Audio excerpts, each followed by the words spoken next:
The Trump administration has a new mandate for millions of federal workers who have fallen in love with working from home in your PJs. Return to the office or resign. I like the emphasis. Senior White House correspondent Peter Doocy has the details on the buyouts being offered to those employees. Good morning, Peter.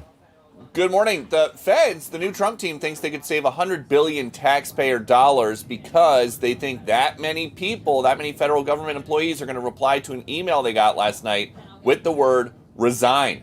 Part of that email says, if you resign under this program, you will retain all pay and benefits regardless of your daily workload and will be exempted from all applicable in-person work requirements until September 30th, 2025, or earlier if you choose to accelerate your resignation for any reason. Some back-of-the-napkin math, there are 2 million total federal workers. 6% of federal employees work full-time in the office. They think 200,000 would take this buyout. That's how they get to $100 billion in savings. The Trump team did not single anybody out with this email last night. Everybody got it. But they did single out General Mark Milley.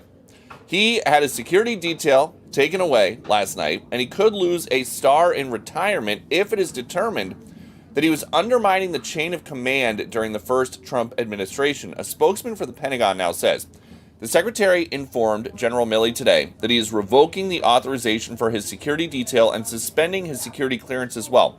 The secretary has also directed the DoD IG to conduct an inquiry into the facts and circumstances surrounding General Milley's conduct so that the secretary may determine whether it is appropriate to reopen his military-grade review determination.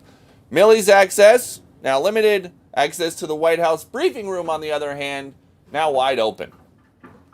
We welcome independent journalists, podcasters, social media influencers, and content creators to apply for credentials to cover this White House. Starting today, this seat in the front of the room, which is usually occupied by the press secretary's staff, will be called the new media seat.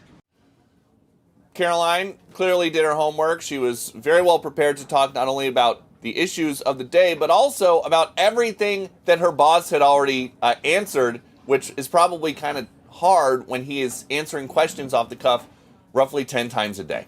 Back to you. Peter, isn't the advantage, it seems, that she's with the president all the time? Mm-hmm. So she doesn't have to look in a book. She knows what he thinks. She knows what he said. That helps a lot. But also just when the president is making it known so often what he thinks about stuff. There was nothing yesterday where she said, I haven't heard the president talk about this yet. I'd have to ask him. I think reporters are running out of questions because they are covering everything. It's like you could go to him with the New York Post and say, okay, let's start on the first page. What do you think about this? General Milley, okay, what do you think? Did you see this thing about the Obamas? That's crazy. What do you think about that? Like, that's where we're going to be soon just because he is talking so much. She was also the deputy under Kayleigh McEnany when he served his first term. So she's very involved and experienced and knows his agenda. And Peter, does Fox have the same chair, second over from the right on the front row? Yes, everything with the seating chart is the same, just there are a lot more people standing on the sides. It looked like dozens of people standing on the sides, whereas at the tail end of the Biden administration, not only was there nobody standing on the sides, but there were empty seats. And then the only people who lost seats are actually White House staff. They added, there would usually be 2 aides that the press secretary could just kind of look down at and say, hey, we're going to get them something about this, right? Those 2 seats are now going to be taken by new media outlets. Yesterday it was Axios and Breitbart. Peter, what's the temperature in the room? Is it more adversarial like it was the first term, or is it more probative? That's a great question. Yesterday, it seemed like for the reporters in the room, and I was not there, Jackie Heinrich was there, but it seemed like for the reporters in the room and for Caroline, everybody was just kind of feeling each other out. They wanted to see how far they could push her with questions and how she would answer. And it's going to take time for reporters in the room and also for Caroline to develop a rhythm.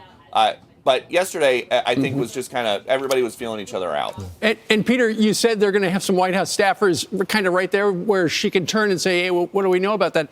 That kind of goes back to the first day of the Trump administration, you were in the Oval Office with the president and you asked him a bunch of questions. And one of them was about drones.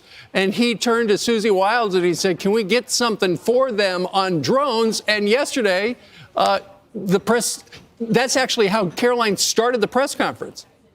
Yeah, some good constituent services there, because it was only a week after I asked the president what the deal was with those drones over New Jersey that we heard so much about, and now we hear nothing about. And she went out there with a message from the president who did get to the bottom of it, or at least got to the bottom of what they can say publicly. And he said these were FAA-authorized drone flights that then were joined by a bunch of hobbyists who were putting up their own drones to see what was going on, but they were not adversarial. That is a huge news story that obviously there's so much going on. There are so many huge news stories, but that is a really, really big one. And I don't know why the Biden administration couldn't just have said that. That's exactly right. We're scratching our heads. Why wouldn't he just say that and say that? Especially because there were military bases in New Jersey with the ability to scramble fighter jets and helicopters that were going up there.